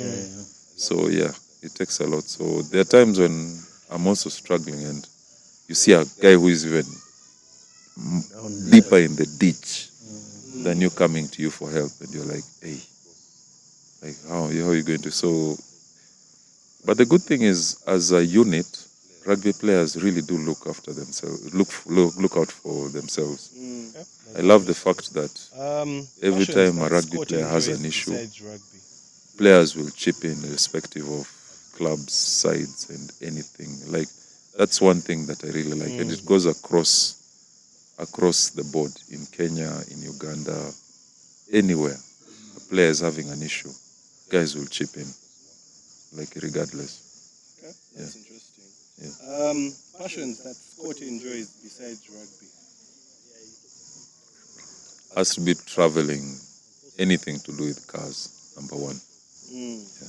That's my first and foremost. Anything to do with cars, traveling. Yeah, that's my number one. Of course, working out, number two. Watching TV, old movies. Yeah. Yeah, you talked about cars, and I'm forced to ask Mercedes or Toyota? You guy. Now, that one, of course, Mercedes. There is no arguing with a German. Mercedes, BMW. I think across your career, you've gotten a number us with our small money and awards. Which one the really Toyota holds, Classics. or which ones really Any day, hold? anytime. And then you love for the sentiment to you. vintage cars? Yeah, Toyota Classics have to take it. I think my favorite car right now is a Supra, the old one, the MK4, not the new one. That's a BMW. I think across your career, you've gotten a number of accolades and awards. which one really holds, or which ones really hold the most sentiment to you? The one that holds the most sentiment is the top try scorer I won in the 2022 season. Yeah. That one. Because I think that season I was not really available for work, for games, for training. So the amount of work that I put in on by myself was monstrous. I wasn't available for training because at the time I think I was driving ambulances. So, and it was just when COVID was ebbing. It was still coming up, going down, coming up, going down. How would you describe And Scott as I a couldn't make father training. and Scott I wasn't as a able partner? to make training a lot. It was actually the first season after COVID. Yeah, it was the first season. It was still COVID. It was still there. But yeah. Yeah, so guys were just letting go, but opening up, but COVID was still there. So it was quite something. Yeah. How would you describe Scott as a father and Scott as a partner? Scott as a father. Oy. Now,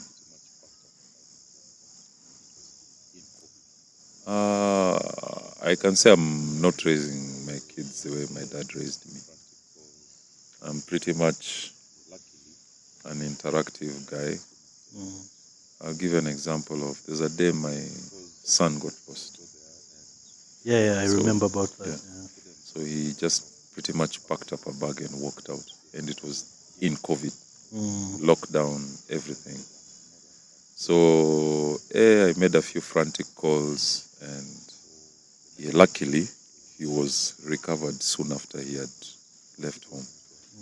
So I go there and they released him back to us. So I couldn't stay long with him after that because I had to go to work and they had to get home before lockdown. So I said, tomorrow I'll come. I'll come because I didn't have work the next day. So the next day I go to see him. And if it was my dad, he'd have beaten the skin off my bums. So I remember we sat down with my son and I was talking to him and he was telling me his experiences and everything. So I was pretty much laughing at him. So he was telling me, they made me sleep in the sofas behind the desk. What do you call it? So to close this, let's just go through a couple of the fans' So he made him questions sleep that there, we and had. the sofas had bed bugs. Ask them to put out if they had an opportunity to ask So we were laughing Scott, about since it, many of and them are pretty much terrified of you. I'm pretty much laid back, and I try to. One was Deal asking, with my son what is your leg day workout program like? Let's just go through a couple of the fans' questions that we had. Ask them to put out if they had an opportunity to ask Scott, since many of them are pretty much terrified of you. They shouldn't. One was asking, what is your leg day workout program like? My leg day workout, pretty much basics, squats. Okay. I do a lot of ankle Someone's work. asking, will he ever retire from the game? Yeah, that's pretty much where I see a lot of people have assume you're going to problems. play up to 200 yards. Then I guess. squats, then pretty much it's basic squats, hamstring. That's it. Hamstrings. Nothing much. It's pretty much a very Guys are basic tired. workout. And deadlifts. Okay. Someone's asking, will he ever retire from the game? People assume you're going to play up to 200 yards. I guess. So you're looking at. I see perhaps people like being a Athio coach, still playing. Later on. So my friend, why do you want me to retire when Athio is still on the field? I want to go into maybe player coach. Yeah, that's something I'm looking at because I feel there's so much skill that I just don't want to leave the game without What keeps you imparting going into strong people. up to date? So you're looking at perhaps being a coach later on. Okay. I'm seeing Marshall is doing pretty well. Yeah. Yeah. Marshall is doing pretty well. But for now, the mind and body are still okay. Yeah, it's still very okay. Very, very okay. 100%. Good. God bless. Uh, Thank God for protecting me all these years. What keeps you going strong up to date? Consistency, discipline, a hell of a lot of discipline. Yeah, that's what keeps me going. about discipline, tell them about your. It's a hard thing to differentiate alcohol, especially beer, from rugby, whether players or fans. But you are one person that has never tasted alcohol in your life. Yeah. I do not know how I survived alcohol, to be honest, because alcohol has been around me ever since I pretty much started interacting with fellow men. In school, I remember when I went to Bugema. Bugema is in the middle of the Luero Triangle. Yeah. Now in Bugema, there is a lot of crude waraji and Yes. kasese. There is a lot. Lot of it. Like I will tell you for a fact that I think up to now, a Ruenzori bottle, this one, Yeah. is 200 shillings. Kasese. Back then it was 200 shillings Yeah. for a full bottle of waraji. So then you come out of that and you get into MPs and Makerere, and alcohol is still all over the place, and you finish that one. Then you come into proper adulthood and everyone around you is drinking. So I do not know how I survived alcohol. I do not know, to be Discipline honest. indeed, yeah. Yeah. So then there is And working someone out, is asking, regardless shave his regardless beard? of what's happening. Like Why? I have to work out. Like I'll give you for a fact example. Like I'll play on Saturday, I will walk on Sunday, and I'll be in the gym On for Monday. squats on Monday when without was the fail. last time you shaved your beard? Come rain, come sunshine. Was it a full shave? Yeah. And someone is asking, can he shave his beard? No, I can't, unfortunately, Why? because my face with my beard is on my ID, is on my passport, Okay. is basically those two. So The last time you shaved your beard? 2012. Was it a full shave? No, because I remember I stopped shaving in 2010, and then there was a Nile advert that we took.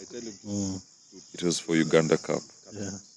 So after that shoot, I never shaved again. Okay. So 2010, 2011, 2012, I'm growing a pretty decent beard. So I go to the barber and I'm like, I want you to shape it a About bit. you having your beard And the shaved. I don't guy know what hashes people have it. with your beard, but So I was like, fuck, now what am I going to do? So Anyway, I tell him to like basically cut it, like take it all off. Don't take it all off, but take it off. dodging, So he dodging trimmed it salon down fees. a bit, and I think from 2012 I've never shaved again. That's 12 years. Questions about you having your beard shaved. I don't know what people have with your beard. And You should just leave him alone. It's a signature look. what It is not a signature, by the way. It is to be because I got tired of shaving. Oh. Basic. I never intended to enter beard gang. I never intended to do any of that. I just got tired of shaving. I decided, you know what? I'm never shaving again. And I stopped. Thankfully, I came out looking nice. What advice would you give to someone that would want to be like you? It's a lot of sacrifice. There's so much that I've sacrificed. Like, even there's some sacrifices I'll go with to the grave. Okay. Like, there's some stories I'll never Yeah, and tell. that was a very, very insightful Like, the conversation. amount of Of course, it has sacrifice gone well I've into the dark. So made for I'm rugby. sure for pretty much the rest It's of this insane. I've conversation missed out will on be so many family with moments. a bit of different I've missed graphic out on over so it, many to just. But we had to make sure that this story is employment told properly and told right. Of course, we do options. appreciate I've the missed fact out on that so much. you also made the time to have a second chat with us despite the challenges that we had. And But, that was a very, very insightful here at the Gardens Nigeria, enjoying it now. Special our partners, we do appreciate them, of course. the rest of this With Bruno conversation will be Akampa, and with a any bit last of, words from you, Bruno, before we different close? graphic over it. Yeah. We had to make sure that this story is told properly and told right. Of course, we do appreciate the fact that you also made the time to have a second chat with us despite the challenges that we had. But Yeah, here at the Gardens, Nigeria, enjoying it now. Special our partners, we do appreciate them, of course. With Bruno Akampa, and any last words from you, Bruno, before we close? Maybe I would request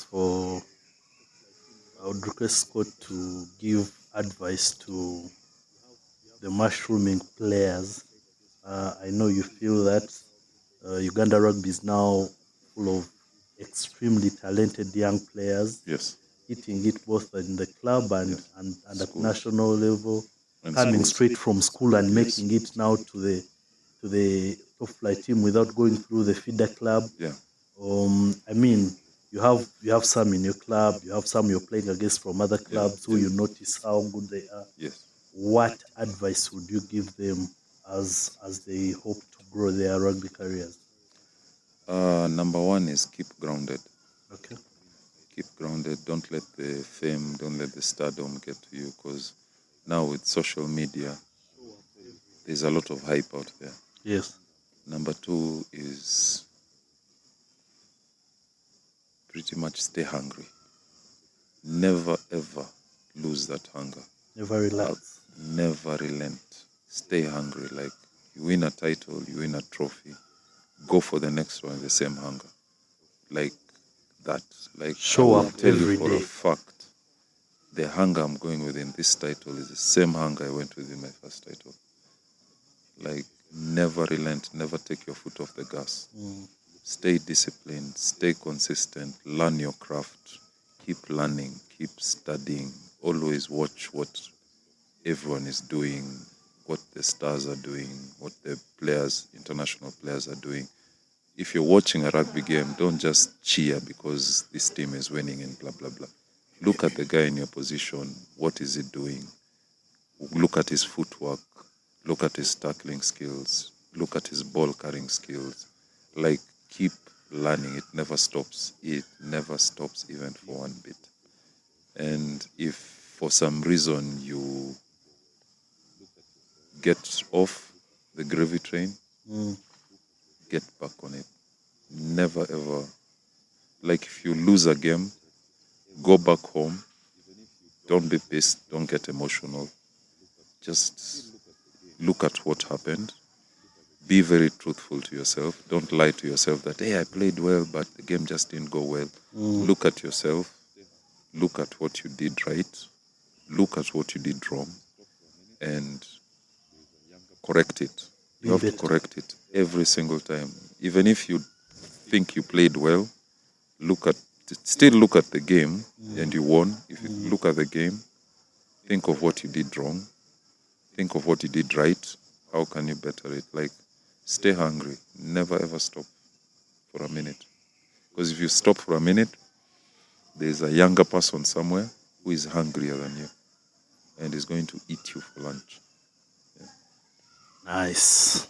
Ladies and gentlemen, there you have it. Scott Oluoch on the Fat Cats podcast. See you.